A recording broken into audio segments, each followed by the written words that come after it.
कवि जो हमारे बीच में उपस्थित हुए हैं दिल्ली से, राजेश लखेरिया जी को भी आमंत्रित करना चाहूंगा चंद लाइनों के साथ कि जिंदगी का सफर आसान नहीं होता।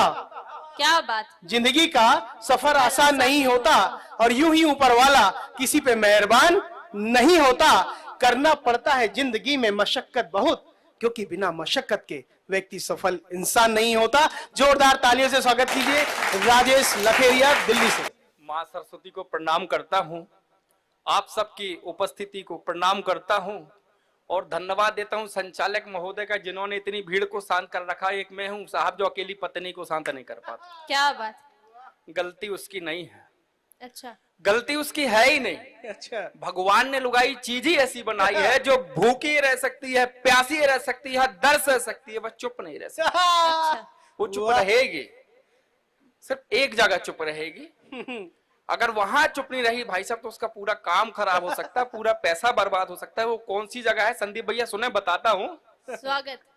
वो घर पे रहती सब पे भारी, वो घर पे रहती सब पे भारी, लेती बोल बोल के जान हमारी। वो घर पे रहती सब पे भारी, लेती बोल बोल के जान हमारी। और शांत सुशील तभी रहती जब, शांत सुशील तभी रहती जब ब्यूटी पार्लर में बैठी हो नारी। बहुत सही बात कही। और आप कुछ कह भी नहीं सकते भाई साहब, कोई भी स्त्री हो कोई भी पत्नी हो आप उसे हरा नहीं सकते। अच्छा, वो कहाँ हारेगी बताता हूँ कि हर एक वक्त रोने का हो, हर एक वक्त रोने का हो, सुख चैन चाहे खोने का हो। क्या बात। हर एक वक्त रोने का हो, सुख चैन चाहे खोने का हो। वो हार स्वीकारती है तभी जब हार कोई सोने का हो। क्या बात। क्या अनुभव। वो हार स्वीकारती है तभी जब हार कोई सोने का हो। अभी तमाम कवि जन आए, प्यार मोहब्बत की बातें करी, तो मैं बता दूं साहब कि मेरा तो प्यार मोहब्बत से दूर दूर का कोई नाता नहीं। अच्छा, प्यार सबसे नफरत है अनिल जी। हाँ, क्यों साबित करता हूँ स्वागत। कि वो जो कहती थी कि मैं मर जाऊंगी तुम्हारे बिना, वो जो कहती थी कि मैं मर जाऊंगी तुम्हारे बिना, कल ही तीसरा बच्चा हुआ उसका, वो भी हमारे बिना। वाह वाह। वो जो कहती थी कि मैं मर जाऊंगी तुम्हारे बिना, कल ही तीसरा बच्चा हुआ उसका हमारे बिना। इसलिए कहता हूँ ये इश्क नहीं आसान, बस इतना समझ लीजिए संदीप भैया, ये इश्क नहीं आसान, बस इतना समझ लीजिए। और ठेंगा समझना आएगा चाहे जितना समझ लीजिए। क्या बात, क्या बात। वाह। अब आप उन लोगों को लेके चलता हूँ एक शादीशुदा पति के ख्वाबों की दुनिया में। शादीशुदा पति। हाँ, वाह। आप बारीकी देखिए और कार्यक्रम सुनिए। एक पति के ख्वाबों की दुनिया में लेके चलता हूँ कि शादीशुदा आदमी कर क्या सकता है साहब। ज्यादा से ज्यादा ख्वाब ही देख सकता है संदीप भैया। हाँ, अगर हकीकत में कभी पड़ोसन से मुस्कुराते हुए बात करते हुए पत्नी देख ले तो इशारों में कहती है कि चलो घर अभी हल्दी लगाती हूँ। वो कहता है क्यों हल्दी क्यों लगानी है, कहीं चोट थोड़ी लगी है। बोले अभी घर भी कहाँ चले हो। सही बात है। तो एक शादीशुदा आदमी क्या करता है, क्या ख्वाब देखता है। अच्छा बता दूं, एक आदमी की जो ताकत उसकी पत्नी होती है और कमजोरन उसकी पड़ोसी। अच्छा, एक आदमी की ताकत उसकी पत्नी होती है और कमजोरी उसकी पड़ोसन। तो देखिए ख्वाब से जुड़िए कि ख्वाब में देख रहा था उसको, ख्वाब में देख रहा था उसको, नींद अचानक टूट गई। क्या बात। अब ये कविता उनके लिए है जो कुंवारे बैठे हैं। जी बिल्कुल।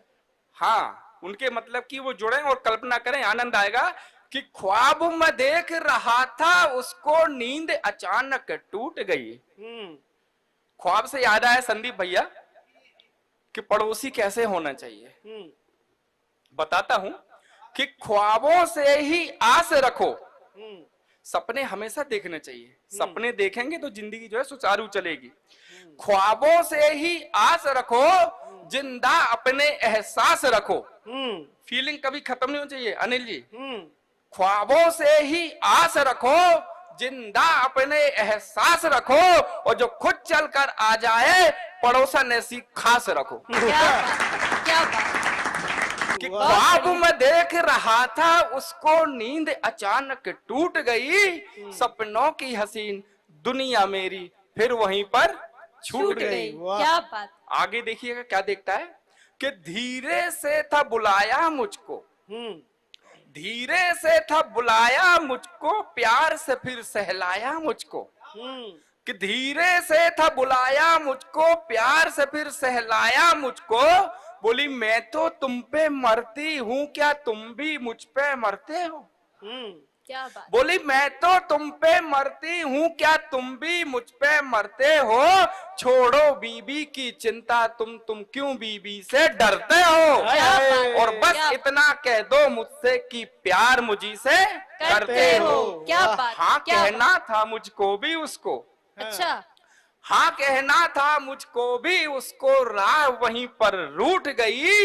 ख्वाब में देख रहा था उसको, नींद अचानक टूट गई। सपनों की हसीन दुनिया मेरी फिर वहीं पर छूट गई। क्या बहुत बात। बढ़िया। क्या बात। अब देखिए साहब, जो भी शादीशुदा पुरुष बैठे हैं उनसे मेरा विनम्र निवेदन है कि ये मेरी कल्पना मात्र है। अच्छा। इस पे जरा सा भी अमल करने की कोशिश ना करें, क्योंकि मैं तो सुना के चला जाऊंगा, पर आपको सुनाने वाला आपके साथ रहेगा तो आपकी बाकी व्यवस्थाओं में व्यवधान आ सकता है। अच्छा। और बाकी प्रभु की माया, कहीं धूप कहीं छाया। छाया। क्या बात। अब देखिए ख्वाब देख रहा था तो नींद टूटी क्यों? अब जुड़िए, चाय का कप देते हुए पत्नी बोली कि चाय पी लो, और क्या बोलती हैं आप लोग सुनिए कि माना कि नींद में थे मगर चेहरे पे रौनक आई थी।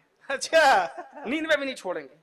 माना कि नींद में थे मगर चेहरे पे रौनक आई थी, और मुझे लगा सपने में मिलने मेरी सौतन कोई आई आई थी। थी। अच्छा। क्या बात। क्या बात। माना कि नींद में थे मगर चेहरे पे रौनक आई थी, और मुझे लगा सपने में मिलने मेरी सौतन कोई आई थी। ज्यादा कुछ सोचे बिना मैंने नींद से तुमको जगा दिया, और ख्वाब में देख रहे थे जिसको पल भर में उसको भगा दिया। क्या अच्छा। बात। क्या फिर बात। आगे मुझसे बोली कि मैं भी तो तुम पे मरती हूँ। संदीप भैया, फिर आगे मुझसे बोली कि मैं भी तो तुम पे मरती हूँ, किसी और में तुम ना खो जाओ, बस इतना सा डरती। और कोशिश कर लो चाहे जितनी, धोखा तुम्हें ना देने दूंगी। कोशिश कर लो चाहे जितनी, धोखा तुम्हें ना देने दूंगी। ख्वाब में भी तुम चाहो पर किसी और का मैं ना होने दूंगी। वाह। क्या बात। मैंने भी यही बस चाहा है, मैंने भी यही बस चाहा है कि मैं ही बनी परछाई रहूं। ख्वाब हो या हो हकीकत, तन मन में मैं ही छाई रहूं। क्या तो बात। नींद टूटी नहीं अनिल जी, नींद टूटी नहीं, तुड़ाई गई। दुनिया छूटी नहीं, छुड़ाई गई। चाय के बहाने से पत्नी मेरे सपनों की दुनिया लूट गई। ख्वाब में देख रहा था उसको, नींद अचानक टूट गई। सपनों की हसीन दुनिया मेरी फिर वहीं पर छूट गई। क्या बात। और अगर क्या किसी को बात। करना है इस तरह का तो अनुभव के साथ करें, जैसे हमारे संदीप भैया। अच्छा। एक दिन मैंने पूछ लिया, हाँ। मैंने कहा संदीप भैया एक बात बताइए, प्यार शादी से पहले करना चाहिए बाद में करना चाहिए? अच्छा। अनुभव। संदीप भैया बोले ऐसा है। मैंने बोला संदीप भैया प्यार शादी से पहले करना चाहिए बाद में करना चाहिए? संदीप भैया बोले गुरु ऐसा है कभी भी कर लो, बस बीवी को पता नहीं चलना चाहिए। आय हाय। क्या बात। वाह। ये हमारे अनिल क्या जी, अनुभव है भाई। अनिल सोनी जी सबकी तारीफ करते हैं, अच्छा। इनकी भी सुने भाई साहब, किस प्रवृत्ति के इंसान हैं। अच्छा। अनिल जी स्वागत स्वागत कि स्वागत। बातें माँ बाप की झूठी, अनिल जी की बता रहा हूँ, बातें माँ बाप की झूठी बीबी की सच्ची लगती हैं। अच्छा।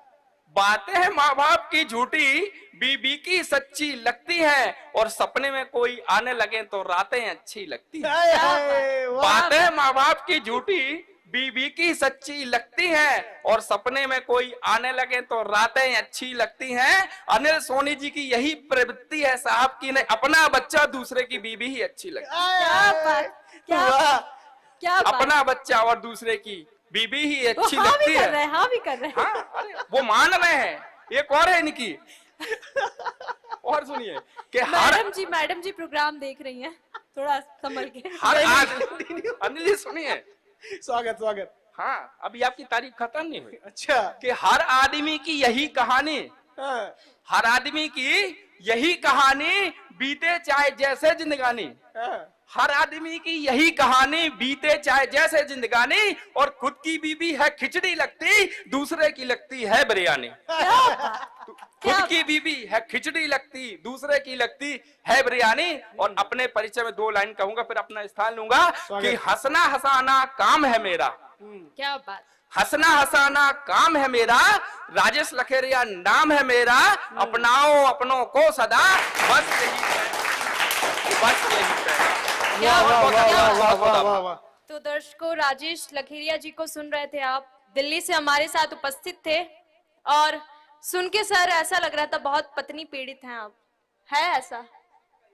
सबका यही हाल है, मतलब सबका अनुभव आपने मंच के माध्यम से बता दिया, और दर्शक भी बताएंगे।